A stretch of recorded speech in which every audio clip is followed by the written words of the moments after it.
Bom dia, galera, tudo bem? Estudar um pouquinho filosofia? Como que vocês estão?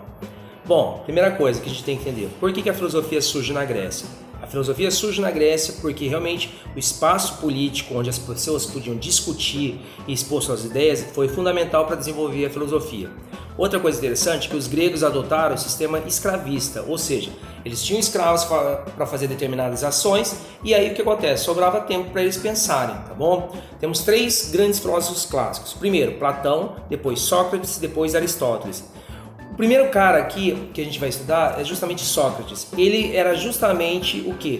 O pai da filosofia, porque ele teve a coragem, a audácia de enfrentar os sofistas. Quem eram os sofistas? Nesse período da Grécia Antiga, os sofistas eram aquelas pessoas inteligentes que eles eram pagos para expor suas ideias em praças públicas, em locais públicos, para mostrar realmente inteligência. Então eles tinham uma opinião formada, eles falavam muito sobre isso, com boas argumentações, eles tinham uma retórica muito boa, as pessoas acreditavam em tudo que os sofistas falavam.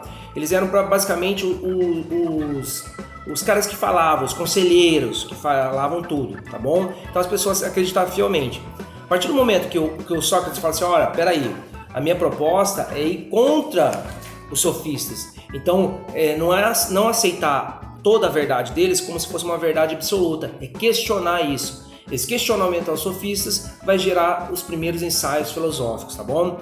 O que acontece? Outro discípulo de Sócrates é Platão. Platão, ele também é um cara questionador. Tanto é verdade que ele é responsável pela alegoria da caverna. O que seria a alegoria da caverna? As pessoas eram presas dentro de uma caverna e atrás dela, pessoas encenando cenas através do fogo atrás. Ou seja, essa imagem do fogo era projetada no fundo da caverna. Então, as pessoas que estavam sentadas ali na frente, na verdade, elas estavam vivendo uma realidade que não era delas. Elas estavam vivendo uma realidade projetada pelos caras atrás deles, através do fogo.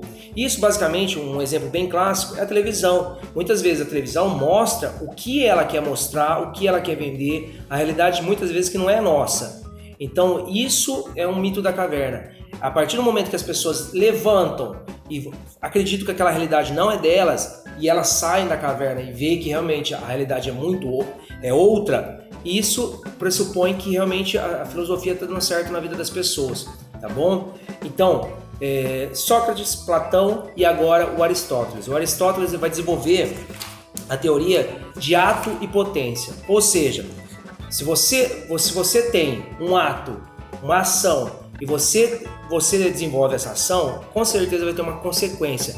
Essa consequência pode ser positiva ou negativa, forte ou fraca, ou seja, ação e reação basicamente. Então, o que seria o ato e a potência? Seria justamente a responsabilidade de você executar uma ação e depois ser responsável pela consequência futura, tá bom? Então isso é muito interessante, principalmente porque ele desenvolve uma teoria sobre o mundo sensível. O que seria esse mundo sensível? Seria justamente um mundo não físico que a gente conhece, mas um mundo que a gente possa verificar que os nossos pensamentos eles se transformam em atos, se transformam em resultados, se transformam em objetos. Então é muito interessante você pensar o seguinte, por que as coisas acontecem?